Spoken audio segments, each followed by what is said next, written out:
નમો હરિયંતાણમ, નમો સિદ્ધાણમ, નમો આયર્યાણમ, નમો વજ્જાયાણમ, નમો લોહે સૌવસાવણમ,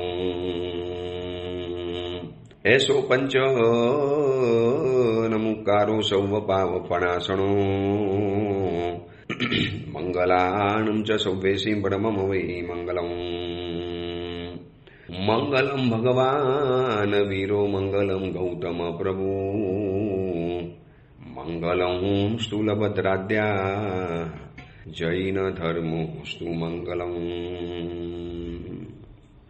પર્વાદિરાજ પર્યુષણ મહાપર્વના ભવ્ય દિવસો ચાલી રહેલા છે. ચારેકોર આનંદમય, મંગલમય, સુખાકારીમય, જાણે કે કલયુગ ભૂસાઈ ગયો અને એક સતયુગ પાછો આવી ગયો. એમ લાગે કે જાણે જીન શાસનની અંદરમાં ચોથો આરો પ્રવર્તાઈ ગયો. પાંચમા આરાની બધી જ નિશાનીઓ ભૂલાઈ ગઈ. હોટલ, રાત્રિ ભોજન, કંદમૂળ, અભક્ષના ખાનપાન, બહાર રખડવાનું, આ બધું જ જાણે કે ભૂલાઈ ગયું અને 8 દિવસ માટે જાણે એક ધર્મનું સ્વર્ગ ધરતી ઉપર અવતર્યું છે એવું એક મંગલમય વાતાવરણ જોવા માટે મળે. જો ગઈકાલે સવારે પ્રવચનની અંદરમાં કેવો માહોલ, કેવી ભીડ, ગામ ગામથી લોકો પર્વાદિરાજ પર્યુષણ મહાપર્વની આરાધના કરવા પોતપોતાના ગુરુ ભગવંતોની પાસે, કોઈ તીર્થની અંદરમાં, કોઈ ગિરનાર, કોઈ શંકેશ્વર, કોઈ પાલીટણા, કોઈ પોતાના માનીતા ગુરુ ભગવંતની પાસે પહોંચી ગયા. આરાધના શરૂ પણ થઈ ગઈ, એક દિવસ પૂરો પણ થઈ ગયો અને આજે બીજો દિવસ આવી પણ ગયો. જોતાની અંદરમાં 8 દિવસ પલક ઝપકતા પૂરા થઈ જવાના. કેટલું દિવ્ય વાતાવરણ લાગે. બધી જ ઉંમરના બધી જ વ્યક્તિઓ એક સાથે આરાધના કરતી જોવી હોય તો આ પર્વાદિરાજ પર્યુષણ મહાપર્વને જોઈ લેવા પડે. કેટલાક દિવસોની અંદરમાં એવું હોય છે કે ખાલી વયોવૃદ્ધ વ્યક્તિઓ તમને ઉપાસેમાં જોવા માટે મળે. રવિવાર જેવો દિવસ હોય તો કોઈ એવી સ્કીમ રાખો તો પૂજા કરવાની અંદરમાં બાળકોની દોડધામ જોવા માટે મળે, પણ યુવા યુવતીઓ તો ગાયબ. શિબિર વગેરે રાખો તો કદાચ મધ્યમ વયના યુવકો જોવા માટે મળે, પણ એકદમ ફ્રેશ માલ, ટીનેજર જેને કહેવાય એવા યુવા યુવતીઓ લગભગ ગુમ થઈ જાય. પરંતુ આ એક પર્વાદિરાજ પર્યુષણ મહાપર્વની એવી તાકાત છે, બધી જ ઉંમરના બાળકથી લગાવી વયોવૃદ્ધ વ્યક્તિઓના, 10 વર્ષના બાળકથી લગાવીને 100 વર્ષના વયોવૃદ્ધ વ્યક્તિ હોય, અરે 3 વર્ષના બાળકો 28 કરી નાખશે. જો કેટલાય બાળકોએ 28 શરૂ કરી હશે, 3 વર્ષ, 4 વર્ષ, 5 વર્ષ પતિકોણમાં હાલરડું બોલશે, સ્તુતિઓ બોલશે, વંદિતું અને 7 લાખ બોલશે, 27 ભવનું સ્તવન તૈયાર કરેલું હશે. કેટલી બધી તૈયારી કરીને આવે છે. આ એક પર્વાદિરાજ પર્યુષણ મહાપર્વની એક અદ્ભુત તાકાત છે. આ પર્વ શ્રીમંત પર્વ છે. આ પર્વ શ્રદ્ધાનું પર્વ છે. આ પર્વ શ્રીમંત પર્વ એટલા માટે છે કે જીન શાસનના 90% કાર્યો, ઉપાશ્રય, દેરાસર, એનું મેન્ટેનન્સ, કાયમી આમિલસારા, એના ચડાવા, દેવદ્રવ્યની વાતો, 12 મહિના દેરાસરનું મેન્ટેનન્સ, ઉપાશ્રયનું મેન્ટેનન્સ, પછી પાઠશાલા, આમિલશાળા, ધર્મશાળા, ભોજનશાળા, જેની જે પણ યોજનાઓ હોય એ બધું જ આ પર્વાદિરાજ પર્યુષણ મહાપર્વના સમયની અંદરમાં તરબતર થઈ જાય. આ એક શ્રીમંત પર્વ છે. એટલું લક્ષ્મીનું સૌભાગ્ય લઈને આ પર્વ આવેલું છે અને સાથે સરસ્વતીનો દરબાર પણ છે. લક્ષ્મીનો દરબાર અને સરસ્વતીની સભા, આ બંને વસ્તુઓ એક સાથે જોવી હોય તો પર્વાદિરાજ પર્યુષણ મહાપર્વ. અહીંયા લક્ષ્મીનો પણ દરબાર ભરાય છે. જોજો, ચોથો દિવસ આવા દો અને એ દિવસે ચડાવવાની છે રમઝટ જમવાની, 5મો દિવસ જ્યારે આવશે અને 14 સુપનાની જે બોલીઓ બોલાવવાની, પારણાજી ઘરમાં લઈ જવાના. હિન્દુસ્તાનનું બજેટ કદાચ નાનું પડી જાય, ઝાંખું પડી જાય એવા અદ્ભુત ચડાવવા આ જીન શાસનની અંદરમાં જાજમ ઉપર બોલાવવાની અંદરમાં આવશે. તિસલા માતાને આવેલા 14 સ્વપ્ના અને એનો એક મંગલ ઉત્સવ, મંગલ વાતાવરણ, કેવું એ દિવ્ય અને ભવ્ય નજારો હોય છે. જાણે કે સરસ્વતીનો સભા અને લક્ષ્મીનો દરબાર બંને એક સાથે જોવું હોય તો પર્વાદિરાજ પર્યુષણ મહાપર્વ છે. અહીંયા લક્ષ્મીની પણ છોડ ઉછરે અને સરસ્વતીની સભા હોય. પ્રવચનો હખડે ઠક જાય. સુંદર ગુરુ ભગવન, સુંદર પ્રવચનો, સુંદર વાતો, સાંભળનારા શ્રોતાઓના પણ ભાવ સુંદર. આ બધી સુંદરતાનો એક સુભગ સંયોગ આ પર્વાદિરાજ પર્યુષણ મહાપર્વની અંદરમાં જોવા માટે મળે છે. માટે જ આ પર્વ કંઈક વિશિષ્ટ છે. માટે જ આ પર્વ પર્વાધિરાજ કહેવાય છે. લક્ષ્મી સુરેશ્વરજી મહારાજા અષ્ટાનિકા પ્રવચન ગ્રંથની અંદરમાં લખે છે, કર્મણામ મર્મ ભેદકૃત. આ પર્વાદિરાજ પર્યુષણ મહાપર્વની તોલે તો કોઈ પર્વ નથી અને આ પર્વ કર્મોના મર્મને ખતમ કરી નાખે છે. અનાદિકાલથી જમા થયેલા જે કર્મ છે એ કર્મના મર્મને બિલકુલ ખતમ કરી દેવાનું કામ આ પર્વાદિરાજ પર્યુષણ મહાપર્વની પાસે છે. જો એની સારી રીતે આરાધના કરીએ તો, ઉત્તમ રીતે જો આપણે આરાધના કરીએ તો, વિમલેશ્વર સાનિધ્ય કરે તે અને ઉત્તમ જે આરાધે છે. સિદ્ધચક્રજીના સ્તવનમાં લખ્યું છે, ઉત્તમ આરાધના એટલે નિશંસ ભાવે, આદર ભાવ સાથે, સંપૂર્ણ ઉલટવાળા ભાવ સાથે, આદર ભાવ, અહોભાવ, સદભાવ, શ્રદ્ધાભાવ, અનુમોદનાનો ભાવ, આવા બધા અનેક ભાવોને જે ભેગા થાય એને ઉત્તમ રીતે આરાધના કહેવાય. પ્રતિક્રમણ કરો, પ્રવચન સાંભળો, પરમાત્માની પૂજા કરો, કુછ ભી કરો, બધી જ આરાધના આદર ભાવ સાથે કરવી છે, અહોભાવ સાથે અને આદર ભાવ સાથે. મનુષ્યનો ભાવ મળ્યો તો આવા પર્વાદિરાજ પર્યુષણ મહાપર્વની આરાધના કરવાનો મોકો મળ્યો. વરના ક્યાં મળ્યો હતો? સૂક્ષ્મ નિગોદે ન દેખીયો, સખી દેખણ દે. કુંથુનાથ પરમાત્માના સ્તવનમાં પૂજ્ય આનંદગંજી મહારાજ કહે છે કે ચંદ્રપ્રભ મુખ ચંદ્ર સખી મુને દેખન દે. ભૈયા મેં આ ધર્મનું મોડું જ નથી જોયું. આ ધર્મના મુખને મને જોવા માટે આ મનુષ્ય ભાવમાં લાવો મળ્યો છે, હવે જોવા તો દો. અને આખો જૈન સંઘ એકી સાથે એક જ માંડવે એક જ સરખી રીતે આરાધના કરતા જોવા હોય તો આ પર્વાદિરાજ પર્યુષણ મહાપર્વના દિવસોની અંદરમાં કોઈ પણ ઉપાસેમાં પહોંચી જવાનું. જ્યાં તમને પતિક્રમણમાં નાનકડો બાળક પણ દેખાશે, એક કુમાર પણ દેખાશે, એક કિશોર પણ દેખાશે, એક યુવક પણ દેખાશે, એક પપ્પા પણ દેખાશે, દાદા પણ દેખાશે, દાદાના દાદા પણ દેખાશે. સાવ ઘોડિયાની અંદરમાં રમનારો બાળક હોય એને પણ મા પૂજા કરાવવા માટે તો લઈને આવશે. ઘોડિયામાંથી રમતો બાળક હોય કે કાંખની અંદરમાં ઘોડી લઈને ચાલનારા કોઈ વયોવૃદ્ધ વ્યક્તિઓ હોય, બધા જ એકી સાથે એક જ સમયે એક સાથે એક રીતે એક ભાવથી આરાધના કરવાનો જોવાનો લાવો મળે છે આ પર્વાદિરાજ પર્યુષણ મહાપર્વની અંદરમાં. કેવું એક દ્રશ્ય જોવા માટે મળે, હૃદય ભીનું ભીનું થઈ જાય, દિલ ગદગદ બની જાય. દેરાસરોમાં ભીડ, પ્રવચનમાં ભીડ, અરે રસ્તા ઉપર ભીડ, પ્રભાવનાની નામ લખાવવાની ભીડ, લાભ લેવાની પડાપડી. આ દિવસો એવા છે કે બસ માણસ કે આપણે તન મન ધન દાન શીલ તપ અને ભાવ ચાર પ્રકારની મારે આરાધના કરવી છે, ચૂપેને આરાધના બજાવી દેવી છે. આવો ઉત્તમ લાભ જ્યારે આપણને જોવા માટે મળે છે, કોણ પાછી પાની કરે? શું કામ આપણે આગળ પાછળ થવાનું? આ પર્વાદિરાજ મળ્યા છે, આરાધના કરી લેવી છે. હજી પણ જે વ્યક્તિઓ પ્રવચનમાં ન જતા હોય, તમારી આજુબાજુમાં સગવડ હોય, મહાત્મા હોય તો પ્રવચન સાંભળજો. કદાચ છેવટે કોઈ પણ ન મળે તો આવા ઓડિયો પ્રવચન પણ સાંભળી લેજો. એક દિલ ગદગદ થશે. આવો અદ્ભુત લાભ, આવો અનુપમ ભાવ ક્યાં આપણને જોવા માટે મળશે? પછી કયા ભાવની અંદરમાં મળશે એ આપણને ખબર નથી. આ ભાવની અંદરમાં મળ્યું છે એનો લાવો લઈ લેવો જોઈએ. આપણે ગઈકાલે જે વાત કરી, પર્વાદિરાજ દરમિયાન 5 કર્તવ્ય બજાવવાના, જે વિશ્વ વ્યવસ્થા કહેવાય છે. હવે આજે આપણે વાત જોવી છે 11 કર્તવ્યની, જેને ધર્મ વ્યવસ્થા કહેવાય છે. ધર્મ સંબંધી વ્યવસ્થા શું? આ ધર્મ પણ જે ચાલે છે ને એની પણ એક વ્યવસ્થા હોય છે. આજે હું આ ઓડિયો પ્રવચન વાળાને કહું છું કે તમે કોઈ પણ તીર્થની અંદરમાં જાઓ છો, ત્યાં તમને પૂજાના કપડાથી લગાવી થાળી, વાડકી, કેસર, ફૂલ, પરમાત્માની પ્રતિમા, વ્યવસ્થા કરનારા પૂજારી, ત્યાંની પેઢી, ત્યાંના મુનિમજી, ત્યાંની ભોજનશાળા, ધર્મશાળા, એકદમ સસ્તામાં સસ્તા ભાવની અંદરમાં સુંદરમાં સુંદર ભોજન મળે. આ બધી જે વ્યવસ્થા જોવા માટે મળે છે ને, આ ધર્મ વ્યવસ્થા છે. આ ધર્મ વ્યવસ્થા આ 11 કર્તવ્યની સાથે જોડાયેલી છે. આજે ઘણા લોકોના મનમાં એમ છે, બહુ બુદ્ધિજીવીઓ હોય ને, વધુ પડતા એજ્યુકેટેડ, વધુ પડતા બુદ્ધિજીવી, વધુ પડતા પોતાની જાતને ચોખલિયા માણે, એ લોકો શું કે આપણે પ્રતિક્રમણ ઘરે કરી લેવાનું, આપણે વ્યાખ્યાન ઘરે સાંભળી લેવાના, પછી ઉપાસેમાં જઈએ ને ટીપ ટકોરા વચમાં આવે. ભાઈ આ ટીપ ટકોરા એ ધર્મ વ્યવસ્થા છે. કોઈ સંઘ પોતાના ઘર ભરવા માટે ટીપ ટકોરા નથી કરતા. પ્લીઝ આવું નહીં બોલતા. આજે જે પણ જીન શાસનમાં જે અદ્ભુત વ્યવસ્થા જોવા માટે મળે છે, માણસ ટોટલી ખાલી હાથે આવે, દેરાસરમાં જાય એટલે વાડકી તૈયાર, કેસર તૈયાર, કટોરી તૈયાર, ફૂલ તૈયાર, પરમાત્માની પૂજા કરવા માટે ભગવાન તૈયાર, એમાં પાટલો તૈયાર, ખુરશી તૈયાર. શું આ બધાનો તમને કોઈ ચાર્જ ચૂકવવો પડે છે? ભાઈ આ ધર્મ વ્યવસ્થા છે. આ 11 કર્તવ્યની અંદરમાં જે દેવ દ્રવ્યની જે વૃદ્ધિ આવે, સાધારણ ખાતાની જે વૃદ્ધિ આવે, એ કર્તવ્ય કોકે બજાવ્યું તો આ ધર્મ વ્યવસ્થા સુંદરતમ ચાલે છે.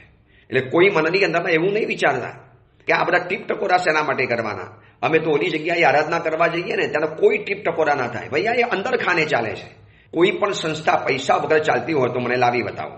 ચાહે પછી કોઈ શાવક ચલાવતા હોય કે કોઈ સાધુ ચલાવતા હોય કે કોઈ સંઘ ચલાવતા હોય, હવે એ વ્યક્તિઓ અંદર ખાને પણ પૈસા તો માંગતા જ હશે. બીજી રીતે અલગ રીતે આપણી જે વ્યવસ્થા છે કે ભાઈ એક પ્રવચન પૂરું થયું તો વચમાં અડધો કલાક તમને કહેશે કે ભાઈ આ સાધારણ ખાતામાં લખાવો, જ્ઞાન ખાતામાં લખાવો, આમલી શાળામાં લખાવો, પાઠશાલામાં લખાવો. આજે તમારો બાળક પાઠશાલામાં ભણવા માટે જાય છે, પ્રભાવના લઈને આવે છે, ગિફ્ટ લઈને આવે છે, એને એક સરસ મજાના ટીચર કે સર એને પાઠશાલામાં ભણાવે છે, એને સમ્યક જ્ઞાન આપે છે. શું આ બધું એમને ચાલે છે? શું બધા મફતમાં ફ્રી સેવા કરે છે? અમારા જૈન સાધુઓ સિવાય કોઈ મફતમાં કામ નથી કરતું. તો આ બધી વ્યવસ્થા ક્યાંથી થઈ? 11 કર્તવ્ય એટલે ધર્મ વ્યવસ્થા છે.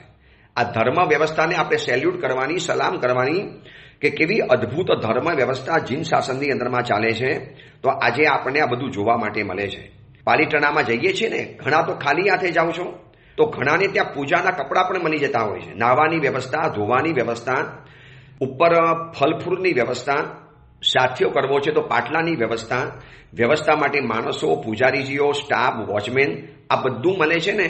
આ બધી ધર્મ વ્યવસ્થા મજબૂત છે. માટે એને તોડવાના પ્રયત્ન કરશો, ચડાવવા નહીં બોલવાના, એમને આપી દેવાનું. અરે કેટલા તો બુદ્ધિજીવીઓ એવી મગજમારી કરતા હોય છે, એને સંસારની અંદરમાં કોઈ જગ્યાએ દિમાગ નથી લાગતું, બાકી બધું દિમાગ એનું ધર્મ ક્ષેત્રમાં લાગે. ઘણા દોઢ ડાયા શું કહેતા હોય છે ખબર છે? હવે આ છે ને સૂપનાની બોલી આરાધનામાં આપી દો. જે વધુ સામાયિક કરે, જે વધુ પતિકમણ કરે, જે વધુ ચોવિયાર કરે, જે બધું આમ કરે, એને ચડાવવા આપી દેવાના. આવા પૈસાથી શું બોલવાનું? જે મને આવું કહેવા માટે આવે ને એને કહું દોષ જરૂર. એક કામ કર, 12 મહિનાનો બધો જ લાભ, ટોટલી સાધારણ ખાતાનો લાભ તું લઈ લે. આપણે આવતીકાલે જાહેર કરીશું કે આ વખતે ચડાવવા નથી બોલવાના, બધા ધર્મના ચડાવવા બોલવાના છે.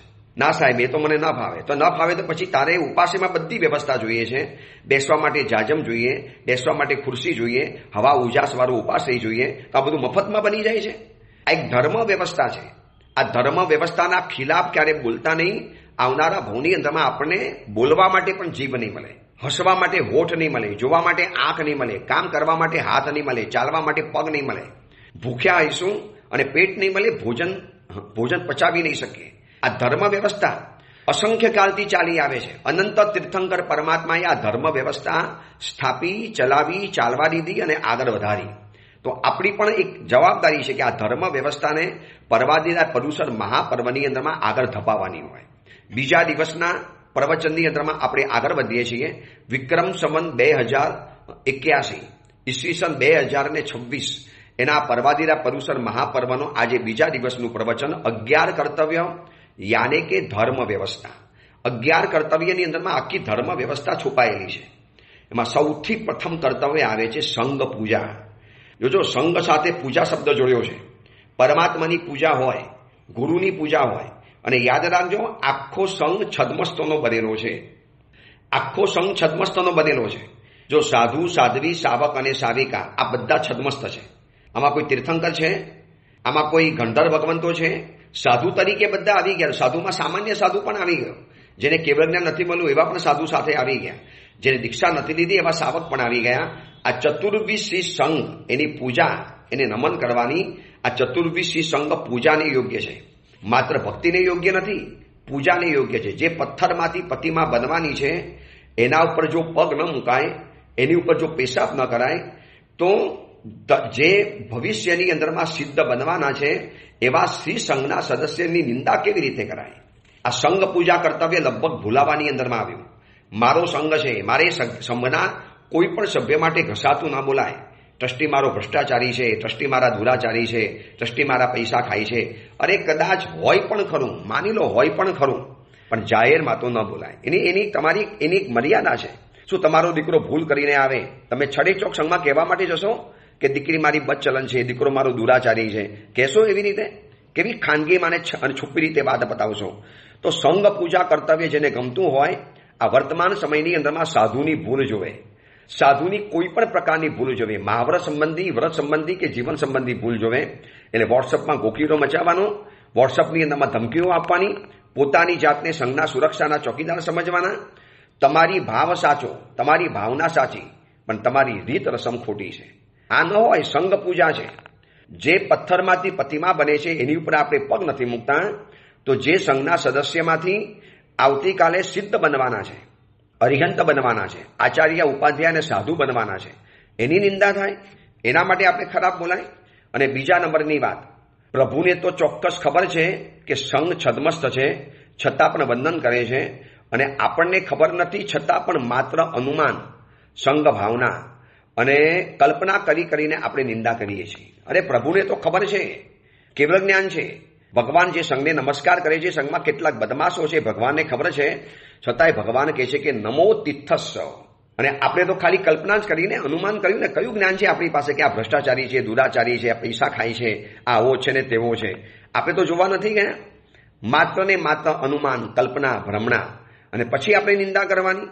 આ ચતુર્ભી શ્રી સંઘની કરેલી આસાધના એ આપણને ભાવાંતરની અંદરમાં સંઘ નામનો શબ્દ જોવા માટે નહીં મળે. આ સંઘ છીએ તો આપણે છીએ. આ સંઘ છીએ તો સાધુ સંસ્થા છે. આ સંઘ છે તો જિનાલય, ઉપાશ્રય, દેરાસર, પાઠશાલા, ભોજનશાલા, આંબિલશાળા, આ બધું સંઘ છે તો છે. સંઘની પૂજા કરવાની. ચતુર્ભી શ્રી સંઘનો કોઈ પણ એક ઘટક, સાધુ સાધ્વી, સાવક સાવિકા, એની પૂજા, એના વંદન, એને નમસ્કાર, એની સ્તુતિ, એની સ્તવના, એને ભાવ પ્રગટ કરવો, આ બધું સંઘ પૂજા કહેવાય છે. મારો શ્રી સંઘ એક સાવક સીધાતો હોય તો મારે એની વ્યવસ્થા કરવાની, શ્રી સંઘની પૂજા છે. અજબ ગજબનો આ સંઘ છે. સંઘ છે તો આપણે આરાધના કરી શકીએ છીએ. એકલા શું આરાધના કરવાના હતા? અમે પણ સંઘ છે તો પ્રવચન આપી શકીએ છીએ. આ ઓડિયો પ્રવચન પણ કેમ આપી શકું છું? આ શ્રી સંઘની વ્યવસ્થા છે. સકલ જૈન સંઘ, આવો જે શબ્દ લખાય છે, આ સંઘ વ્યવસ્થા છે. તો પહેલા નંબરનું 11 કર્તવ્યની અંદરમાં જે ધર્મ વ્યવસ્થા છે, એમાં સંઘ પૂજા કર્તવ્ય છે કે વર્ષે એક વખત શ્રી સંઘની પૂજા કરવાની, શ્રી સંઘના ઘરે પગલાં કરાવવાના, શ્રી સંઘને પહેરામણી આપવાની. શક્તિ હોય તો વર્ષની અંદરમાં એક વખત મીઠાઈ વિતરણ કરવાનું સંઘોની અંદરમાં. ભલે બધા સંઘમાં તાકાત ન હોય, તમે જે સંઘની અંદરમાં રહો છો એ શ્રી સંઘને પૂજાના વસ્ત્ર અર્પણ કરો, બીજું કોઈ વસ્તુ અર્પણ કરો. તો મારે કોઈ પણ રીતે શ્રી સંઘની આવી સુંદર મજાની વ્યવસ્થા કરવી છે. શ્રી સંઘનો ઉપકાર અમારી ઉપર છે. શ્રી સંઘ છે તો હું છું. સંઘ ન હોય તો હું શું કરવાનો હતો? એકલી આરાધના કેવી રીતે કરવાનો હતો? એટલે પહેલા નંબરનું કર્તવ્ય આવે છે સંઘ પૂજા. આ જીવન ધર્મ વ્યવસ્થા છે. બીજા નંબરમાં આવે છે સાધર્મિક ભક્તિ. જો સાધર્મિક ભક્તિ કેટલી બધી મહત્વની છે. 5 કર્તવ્યમાં ગઈકાલે પણ આપણે જોયું, અને આજે આ સાધર્મિક ભક્તિમાં પણ સાધર્મિક કર્તવ્ય આવ્યું છે. બીજું કર્તવ્ય છે જે સીધાતા છે, જે ભૂલાતા છે, જે રીબાતા છે, જે મધ્યમ છે, જે આર્થિક કમજોર છે પણ ઉત્તમ છે, ગુણિયલ છે. સાધર્મિક હશે તો સંઘ ટકવાનો છે. માનો આ સાધર્મિકને કોઈ વિધર્મિક કહેશે આવી જાઓ મારી પાસે, અમે તને બધી સહાય કરીશું, અમે તમારો બધો ખર્ચો ઉઠાવી લઈશું, અને ધર્મ પરિવર્તન કરશે, ધર્માંતરણ કરશે. એ વિધર્મી કે ક્રિશ્ચન બની જશે. એ ફાધર અને ચાદરની આગોશની અંદરમાં ચાલ્યો જશે. તો આપણો ધર્મ કેવી રીતે ટકી શકવાનો? શ્રીમંતો છે એમને ખાસ કહેવાનું કે સાધર્મિક ભક્તિનું કર્તવ્ય તમે અદા કરો. તમારી ફેક્ટરીમાં 4-5 સાધર્મિકોને લઈ લો. તમે એકાદ સાધર્મિકને પોતાના જેવો બનાવો. એક સાધર્મિકને મારે દત્તક લઈ લેવો છે. એક સાધર્મિકને મારે દત્તક લઈ અને એની આજીવિકાને મારે પરિપૂર્ણ કરવી છે.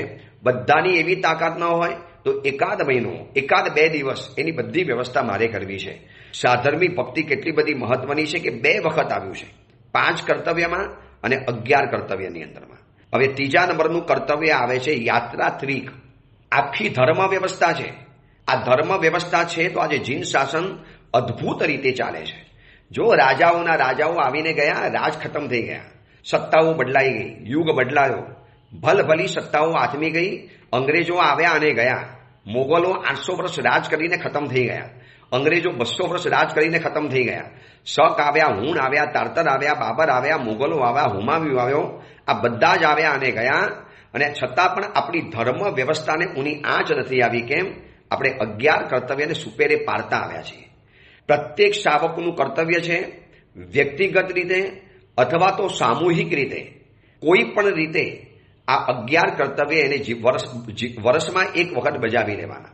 પ્રત્યેક ધર્માત્મા, પ્રત્યેક શાવક શાવિકા, પ્રત્યેક જૈન જો આ 11 કર્તવ્ય બજાવી લે, હું તમને કહું ટીપ પણ કરવાની જરૂર નથી પડતી. ત્રીજા નંબરમાં કર્તવ્ય છે યાત્રાત્રિક. એમાં 3 યાત્રા છે: અઠ્ઠાઈ મહોત્સવ, રથયાત્રા અને તીર્થયાત્રા. શક્તિ હોય તો પોતાના તરફથી એક અઠ્ઠાઈ મહોત્સવ વર્ષે એક વખત ઉજવી લેવાનો. પંચકલ્યાણક પૂજા, શાંતિ સ્નાત્ર, અથવા તો કોઈ ગુરુ ભગવતની નિશ્રાની અંદરમાં સુંદર મજાનું અનુષ્ઠાન, અથવા તો ઉપધાન તપ પણ કરી શકાય. જે આપણે અત્યારે ઉપધાન ઉત્સવ મૂક્યો છે ને મારા જન્મદિવસ નિમિત્તે, કે આવનારા 2 વર્ષની અંદર કોઈ પણ ભવ્ય તીર્થની અંદરમાં ઉપધાન ઉત્સવ આયોજિત કરીશું.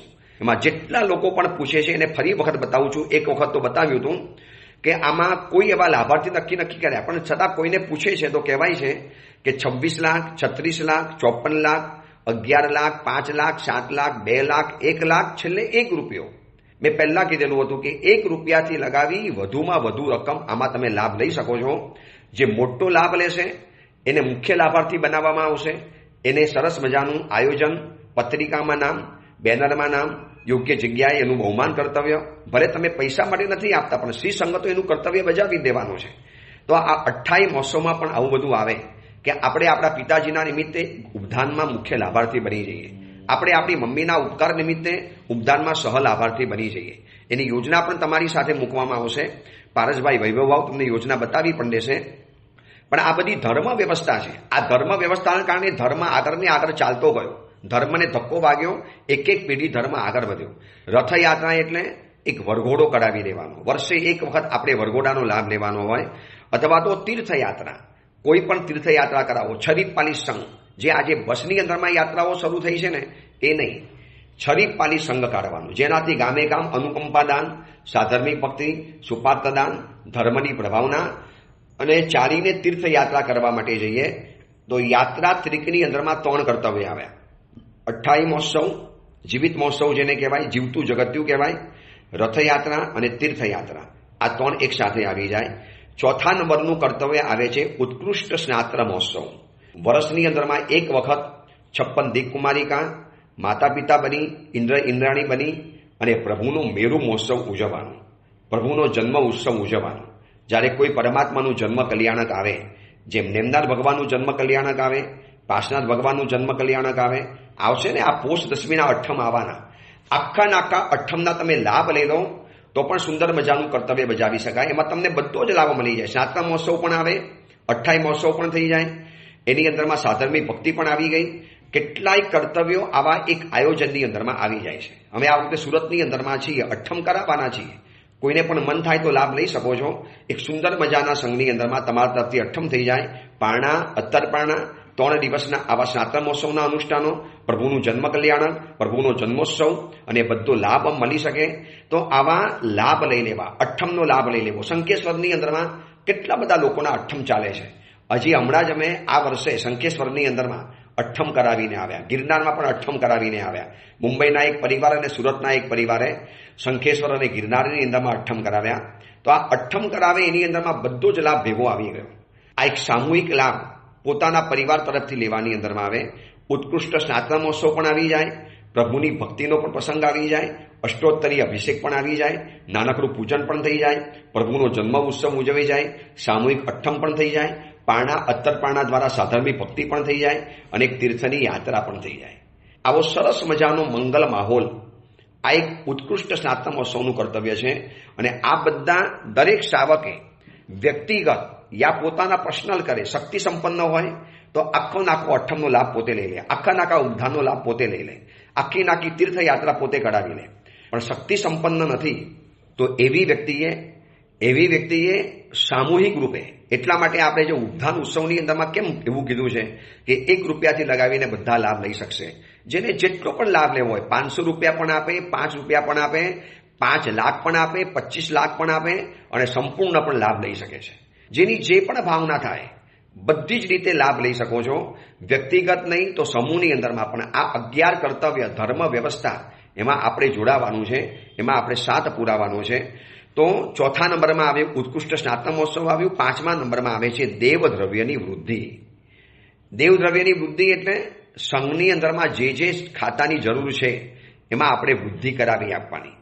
14 સુપનાની બોલી બોલો, દેવદ્રવ્યમાં જાય. ઉપધારની બધી જ બોલી બોલો, દેવદ્રવ્યમાં જાય. છરીપાલી સંઘમાં તીર્થમાલાની બોલી બોલો, દેવદ્રવ્યની અંદરમાં જાય. પરંતુ વર્ષી તપ કરાવ્યા, સિદ્ધિ તપ થયા, એના પારણાનો મહોત્સવ મંડાયો, તપસ્વીઓના પારણા કરાવવાનો વારો આવ્યો. તો આ બધી રકમ જાય છે સાધારણ ખાતામાં.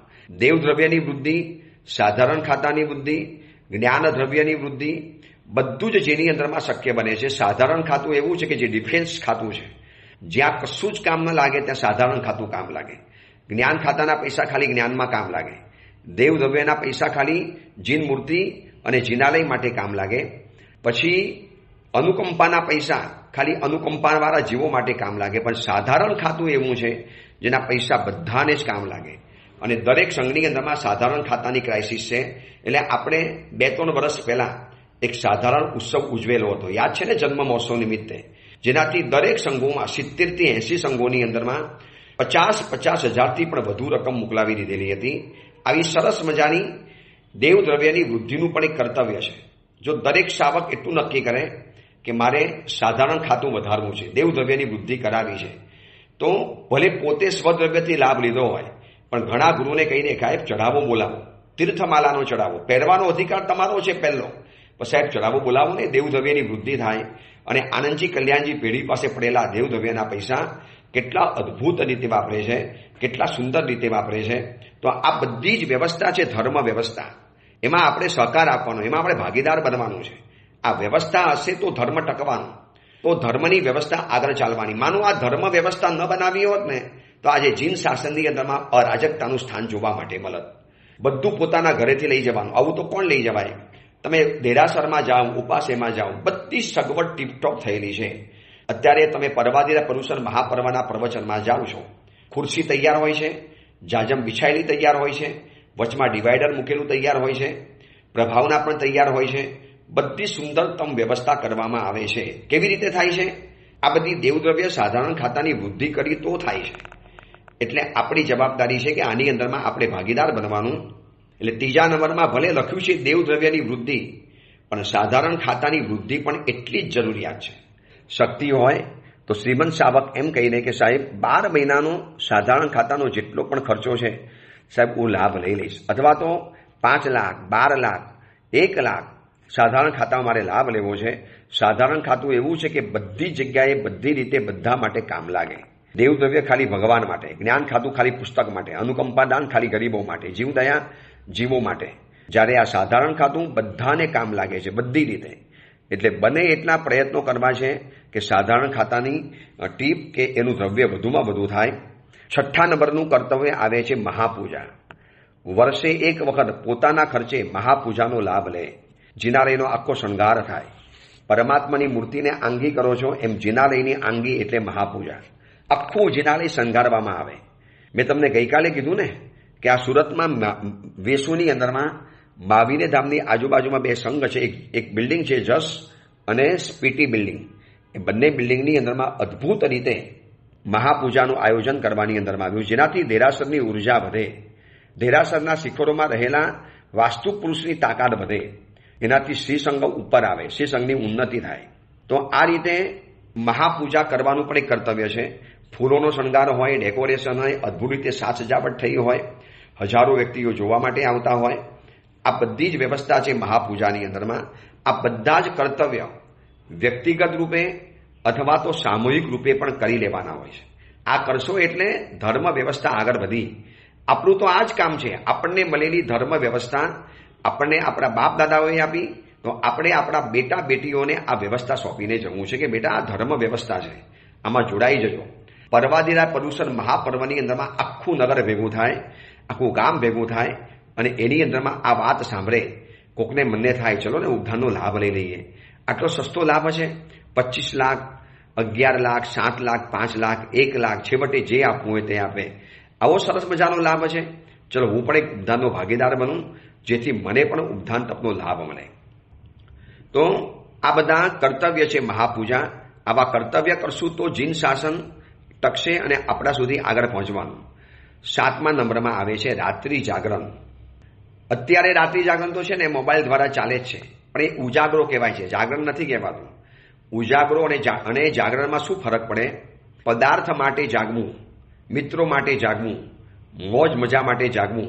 લોનાવાલા ખંડાલા ગયા હોય, સરખે સરખા મિત્ર હોય, આખી રાત પાર્ટી મનાવે, પૂરી રાત, અને પછી જાગતો રહે તો એને ઉજાગરો કહેવાય, જાગરણ નથી કહેવાતું. પણ એક વ્યક્તિ પ્રભુ માટે, ધર્મ માટે, ઘરે લાવેલા પારણાજી માટે, કલ્પસૂત્ર માટે જે રાત્રિ જગો કરે, રાતના મોડે સુધી ભગવાનની ભક્તિ ચલાવે, બીજાને વ્યવધાન અને અંતાય ન પડે એવી રીતે એક ભક્તિ વગેરે કરે, એને કહેવાય છે રાત્રિ જાગરણ. તો આવું રાત્રિ જાગરણ વર્ષની અંદરમાં એક કરવાનું. કલ્યાણ મિત્રો ભેગા થાય, તત્વની ચર્ચાઓ કરે. આજે બધું રાત્રિ જાગરણ થાય છે ને, રાત્રિ ઉજાગરો છે. આખી રાત ગેમ રમાય, નાઇટ સ્ટે અને નાઇટ આઉટ બહાર કરવા માટે ગયા હોય, દોસ્તોની સાથે રમે. હું આ સુરતની અંદરમાં એવા છોકરા છોકરીઓને જાણું છું કે આવા નાઇટ આઉટની અંદરમાં જાય છે અને સવારે 6 વાગ્યા પહેલા સૂતા નથી.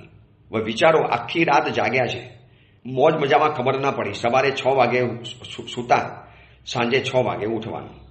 નાહવાનું ક્યારે, પીવાનું ક્યારે, સ્નાન ક્યારે કરવાનું, ભગવાનની પૂજા ક્યારે કરવાની, બધા સંસ્કાર ખતમ કરી નાખ્યા.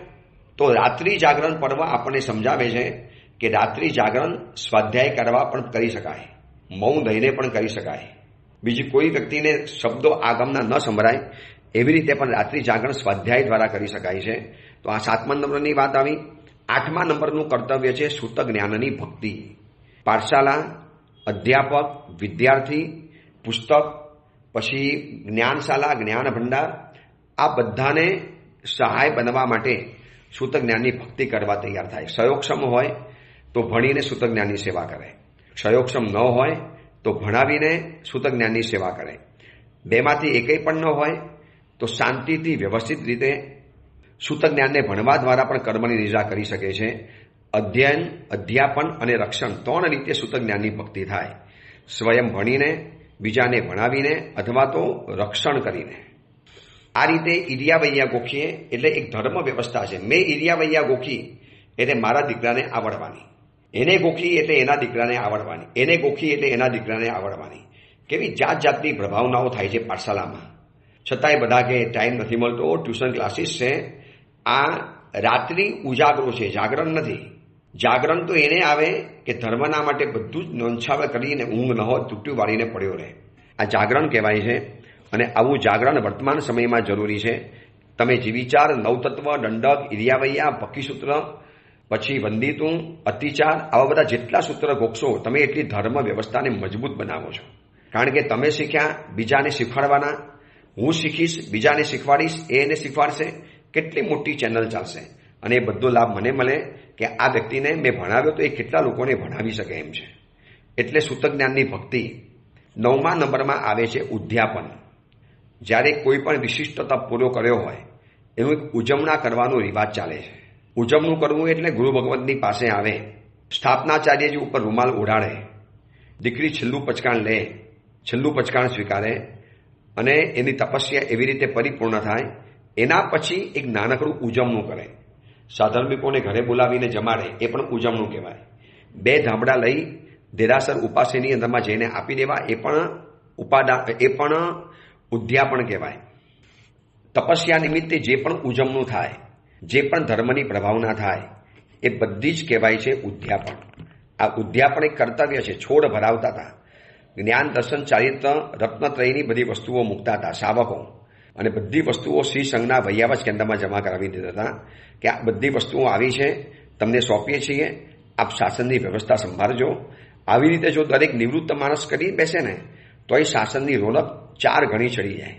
માત્ર નિવૃત્ત માણસો નક્કી કરો કે 12 વાગ્યા પહેલા બજારમાં તો નથી જ જવું. શું કામ જવાનું 12 પહેલા બજારમાં? 8 દિવસ ભલે, બીજા દિવસોમાં ભલે ભગવાનની ભક્તિ નથી કરી શક્યા, પણ 8 દિવસમાં તો તમારા હાથમાં છે ને. તમે ધારો એવી રીતે આરાધના કરી શકો છો. તો ઉદ્યાપન, જીન શાસનની શોભા વધે, જ્ઞાન, દર્શન, ચારિત્રની વસ્તુઓ મળે, સાધુ સાધ્વીજી ભગવતને ખાસુક વસ્તુઓ મળી જાય. એવી રીતે ઉદ્યાપન કર્તવ્ય બતાવ્યું. 10મા નંબરમાં આવે છે તીર્થ પ્રભાવના. મારું શાસન વધુમાં વધુ લોકો સુધી પહોંચે, મારો ધર્મ વધુમાં વધુ લોકો એને સ્વીકારે. અને એક વખત જે જૈન ધર્મના થિયરીમાં આવે છે, એ કદાચ બીજી વાર નથી કહેતો કે મારે ધર્મ છોડવો છે. એટલો બધો મનથી પ્રસન્ન રહે, એટલો બધો મનથી આનંદ રહે.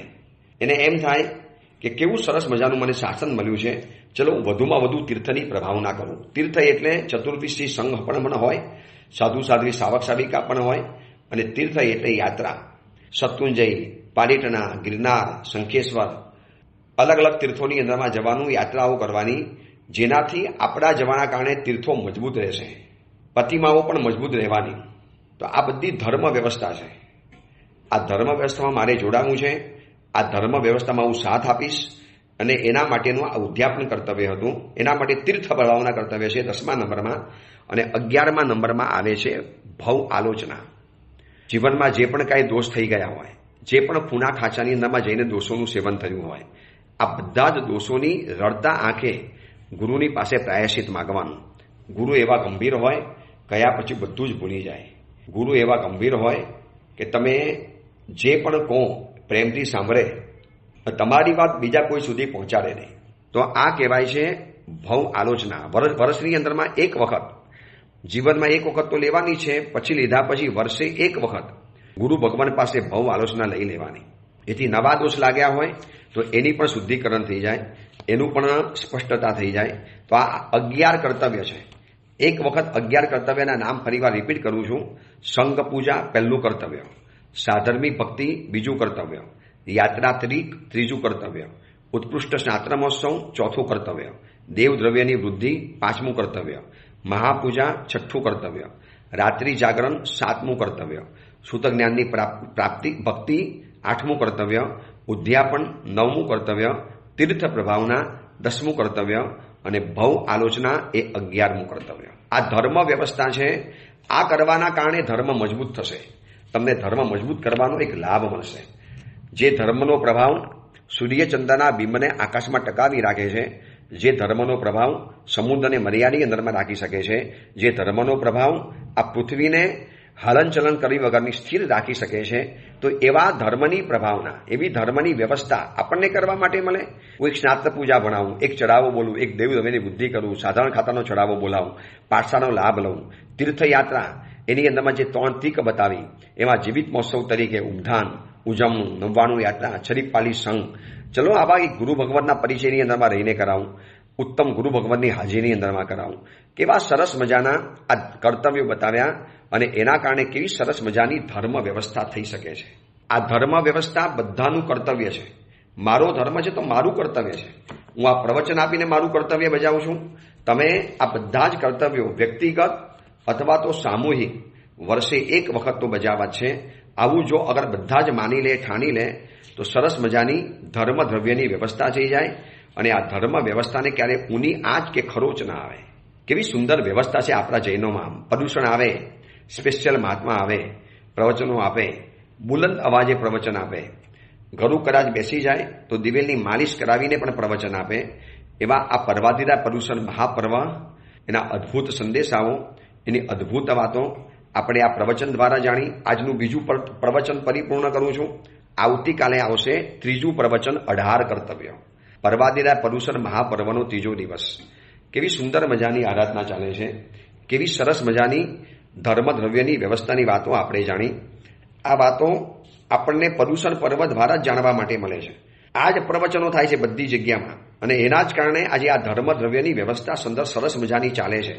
હજી આજે પણ એક વ્યક્તિઓ ઉદ્ધાન કરાવનારા મળે છે.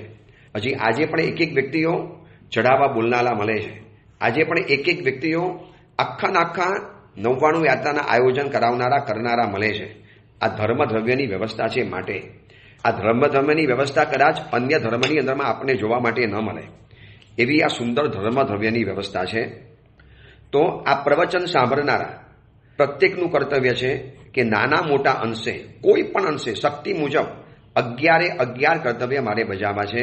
સંઘ પૂજા, સાધર્મિક ભક્તિ, યાત્રાત્રિક, દેવદ્રવ્યની વૃદ્ધિ, જે પણ હોય એટસેટ્રા, જે પણ શક્તિ પ્રમાણે હોય એ પ્રમાણે આરાધનામાં ઉજમાર લેજો. આજે પર્વાધિરા પ્રદૂષણ મહાપર્વનો બીજો દિવસ.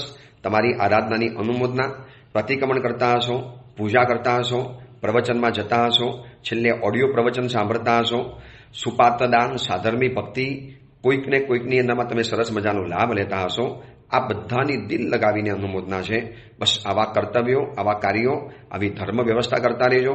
આવતીકાલે 18 કર્તવ્ય એ આવે છે જીવન વ્યવસ્થા. આ 18 કર્તવ્યની અંદરમાં આપણે આપણી જિંદગીને કોઈક જગ્યાએ સેટિંગ કરવાની છે. શું વાત છે એની વાત આપણે આવતીકાલે કરીશું. એ જ મંગલ કામના મંગલ ભાવના. જીનાગના વિરુદ્ધ કાંઈ પણ બોલાયું હોય તો મિચ્છામી દુક્કડમ.